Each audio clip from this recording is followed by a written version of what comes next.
Hi guys, welcome back to the channel. आज हम समझेंगे 2014 में रिलीज़ हुई फिल्म काउबॉयज़ एंड एलियंस को। इसके लीड कास्ट में है डैनियल क्रेग और हैरिसन फोर्ड, और इसे डायरेक्ट किया गया है जॉन फेवरो ने। वही जॉन फेवरो जिसने 2008 में रिलीज़ की आयरन मैन को भी डायरेक्ट किया गया था। सो विदाउट अ फर्दर विलम्ब, let us start the explanation of the film. Audio Jungle.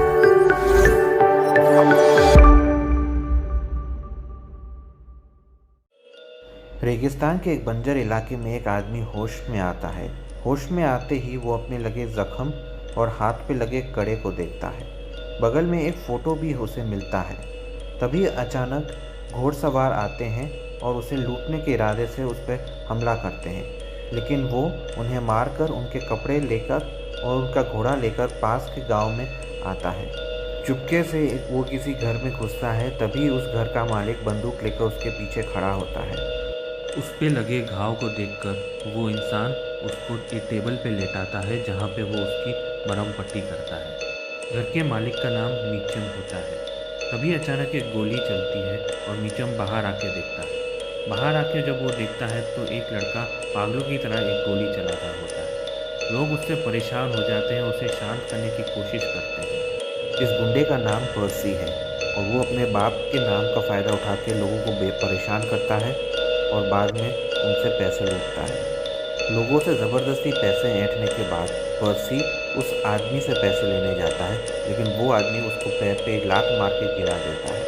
पर्सी से ये इंसल्ट बर्दाश्त नहीं होती और वो फिर से उसे बंदूक दिखा के डराने की कोशिश करता है। वो हवा में गोली भी चलाता है, लेकिन वो गोली एक पुलिस वाले को लग जाती है और पर्सी पहली बार घबरा जाता है। गोली की आवाज़ सुन के वहाँ बाकी के पुलिस वाले आ जाते हैं और उसे गिरफ्तार कर लेते हैं। भीड़ में खड़ा आदमी पर्सी के फादर को बुलाने की बात करता है और वो कहता है कि उसे ये बिल्कुल अच्छा नहीं लगेगा। इसी दौरान दूर नदी के किनारे 3 लोग कॉफ़ी पी रहे थे अपनी गायों के साथ। उनमें से एक आदमी नदी में हल्का होने जाता है। तभी एक धमाका और तेज़ रोशनी होती है। वो पानी में से जैसे ही आदमी बाहर आता है, देखता है तो गाय और पेड़ सब जल रहे हैं। लोकल पुलिस वाला अपने सारे पुराने पोस्टर्स खंगालता है। तभी उसकी नज़र पुराने पोस्टर पे पड़ती है, जिसमें उस घायल आदमी का नाम जेक लोनरगन होता है। जेक आराम से बार में बैठा विस्की पी रहा होता है। तभी उसकी मुलाकात एला नाम की लड़की से होती है। उसी बीच गांव का पुलिस वाला आता है जेक को अरेस्ट करने, लेकिन शांति से काम हो जाने के बजाय पुलिस और जेक में झड़प होती है। एक पुलिस वालों पे भारी पड़ता है, लेकिन तभी अचानक एला उसके सर पे बोतल मार के उसे बेहोश कर देती है।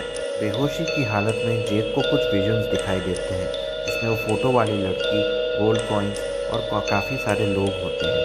जेक की जब आँख खुलती है तो वो पर्सी के बगल वाले सेल में होता है। पर्सी को देख जेक चिढ़ जाता है और उसका सर सलाखों से पछाड़ देता है। उसी दौरान कर्नल वुड्रो अपनी गायों के बारे में पूछता है उस आदमी से जो बच गया था। वो उसकी कही हुई बात पे मानता नहीं है और उसे खूब टॉर्चर करता है। तभी उसे अपने बेटे पर्सी के बारे में पता चलता है। वो गुस्से में अपने घोड़े पर बैठकर गांव की तरफ निकलता है, जहां से जेक और पर्सी को सेंट्रल जेल में शिफ्ट करने वाले होते हैं। एना जेक से बात करने की कोशिश करती है, लेकिन जेक उसे वहां से भगा देता है। इस दौरान वुड्रो अपने साथियों के साथ जेक और पर्सी को लेने आता है, लेकिन अचानक हवा में कुछ आवाज़ और तेज़ रोशनी होती है, जिससे गांव के लोग काफ़ी डर जाते हैं। हवा में उड़ती ये अजीब चीज़ें लोगों पे हमला करती है और जेक के ब्रेसलेट अचानक एक्टिवेट हो जाते हैं। फिर अचानक से चीज़ों से एक केबल्स जैसा कुछ निकलता है, जिससे वो लोगों को हवा में उठा लेते हैं। फिर इन सब के बीच जेक का ब्रेसलेट पूरी तरह से एक्टिवेट हो जाता है और उसमें से अचानक से एक लेज़र ब्लास्टर जैसा शूट होता है। जेक अपने आप को छुड़ा लेता है। वुड्रो भी इस कंफ्यूजन का फ़ायदा उठाकर पर्सी को बचा लेता है, लेकिन तभी हवा में उड़ती चीज़ें पर्सी को पकड़ के अपने साथ ले जाती है। किस्मत से जेक अपने ब्रेसलेट की मदद से वो एक उड़ती चीज़ को गिरा देता है। जेक, वुड्रो और बाकी के गांव वाले ज़मीन पर पड़ी उस चीज़ को देखते हैं। अगली सुबह होते ही जेक और बाकी के गांव वाले तैयार होकर उन गुमशुदा लोगों की तलाश कर रहे होते हैं। एना भी जेक के पीछे आती है लेकिन जेक उसे रोक लेता। कर्नल वुड्रो भी अपने सबसे काबिल लोगों को जमा करके बाकी के गांव वालों को ढूंढने निकल पड़ता है। रास्ते में जेक की नज़र एक पुराने घर में पड़ती है। उसे वो घर जाना पहचाना लगता है। तभी उसे याद आता है कि उसने वुड्रो के कुछ सिक्के चुराए थे। तभी अचानक वही उड़ती चीज़ें आई थी और उसे और उसकी बीवी को उठा के ले गई थी। अपने बारे में थोड़ा कुछ याद आने के बाद जेक अपने रास्ते निकल जाता है और रास्ते में वुड्रो और उसके साथियों से उसकी मुलाकात होती है। रास्ते में अचानक बारिश होने की वजह से पूरी मंडली एक खंडर के नीचे अपनी रात गुजारती है। बच्चे की हिफाजत के लिए कर्नल वुड्रो उसे एक चाकू देता है। उसी दौरान मीचम एक दुकानदार को बंदूक चलाना सिखाता है। एला और जेक ब्रेसलेट को समझने की कोशिश करते हैं। तभी एक बड़ा सा एलियन उन पर हमला कर देता है। सबको मारने के बाद वो एलियन उस बच्चे के पास आता है। तभी मीचम पीछे से उस पर गोली चलाता है, लेकिन वो एलियन बहुत बड़ा होता है और मीचम को ज़ख्मी कर देता है। जेक वहाँ पर आकर उस एलियन को हल्का सा ज़ख्मी कर देता है। जेक मीचम की मदद करने की कोशिश करता है लेकिन मीचम की मौत हो जाती है। अगले सुबह कर्नल वुड्रो के आदमी को एक अजीब से पैरों के निशान देखने को मिलते हैं। गांव वाले उन पैरों के निशान का पीछा कर ही रहे होते हैं, तभी वहाँ पर कुछ लुटेरे आ जाते हैं। किस्मत से ये वही लुटेरे थे जो जेक के साथ पहले काम कर चुके थे, लेकिन जेक की याददाश्त चली गई है ये उन्हें नहीं पता था। जेक को मालूम पड़ता है कि गैंग का नया लीडर आ गया है। जेक से झड़प होने के बाद जेक का ब्रेसलेट एक्टिवेट हो जाता है और नए गैंग लीडर को वो मार गिराता है। ये देखकर गैंग वाले सब चौंक जाते हैं और सब जेक के साथ हो जाते हैं। तभी अचानक वही उड़ती चीज़ें हवा में से आती है और उन पर हमला कर देती है। काफ़ी लोग उसमें घायल हो जाते हैं। जवाबी हमले में जेक एक उड़ती चीज़ को गिरा भी देता है, लेकिन एक उड़ती चीज़ आती है जो एला को उठा के ले जाती है। जेक उसका पीछा करता है और कुछ देर बाद जेक उस उड़ती चीज़ पर कूद जाता है। थोड़ी देर हवा में झूलने के बाद जेक उसे पूरी तरह से उड़ा देता है। जेक और एला पानी में गिर जाते हैं। तभी अचानक से वो एलियन आता है और एला को ज़ख्मी कर देता है। जेक अपने ब्रेसलेट से उसे उड़ा देता है, लेकिन एला बहुत बुरी तरह से ज़ख्मी हो जाती है और कुछ देर बाद अपना दम तोड़ देती है। वुड्रो जेक की तकलीफ समझता है और उसे दिलासा देता है। तभी अचानक से आदिवासी आकर और एला की लाश को ले जाते हैं।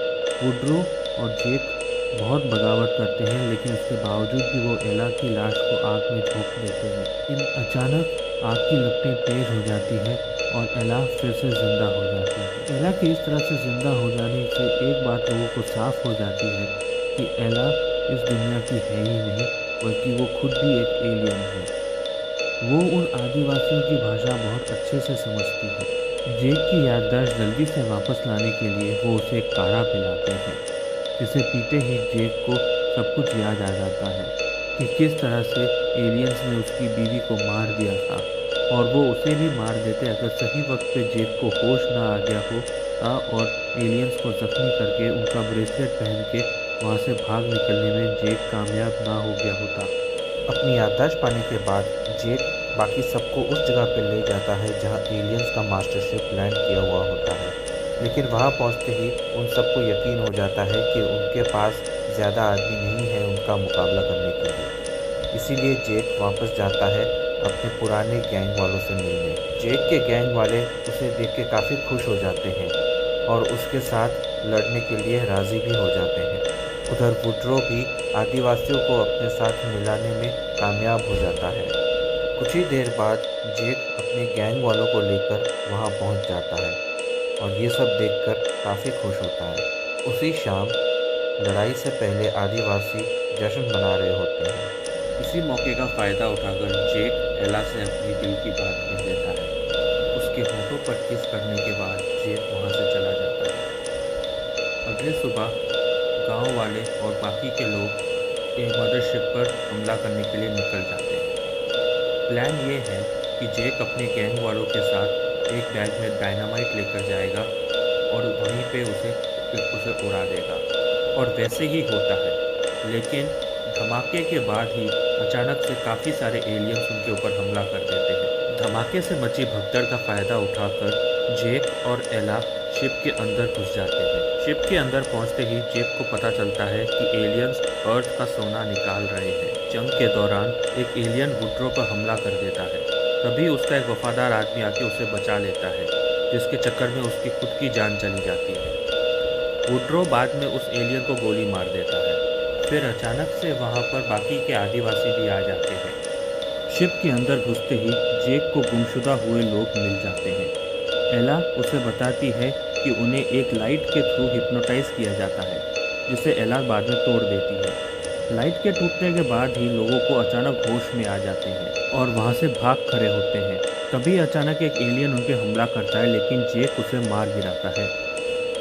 दूसरे एलियन को भी जेक मार गिराता है। तभी अचानक से बाकी के एलियंस आ जाते हैं। जेक उनके ऊपर हमला करता है, तबकि पीछे के लोग वहाँ से भाग जाए, लेकिन एला बाहर निकलने के बजाय शिप के और अंदर जाती है। जेक भी उसके पीछे जाता है। एलियन शिप के बाहर जंग पूरे ज़ोरों शोरों से चल रही है। तभी एक एलियन गांव के उस बच्चे के पास आता है। उससे डरने के बजाय वो बच्चा उसे चाकू मार के मार गिराता है। जेक एला के पास आता है और पूछता है कि वो आखिर कर क्या रही है। जवाब में एला जेक को होठों पर किस करती है, जिसकी वजह से जेक का ब्रेसलेट गिर जाता है। एला उसे एक्टिवेट करके एक बॉम्ब बना देती है, जिसे लेकर वो शिप के ऊपरी हिस्से में ले जाती है।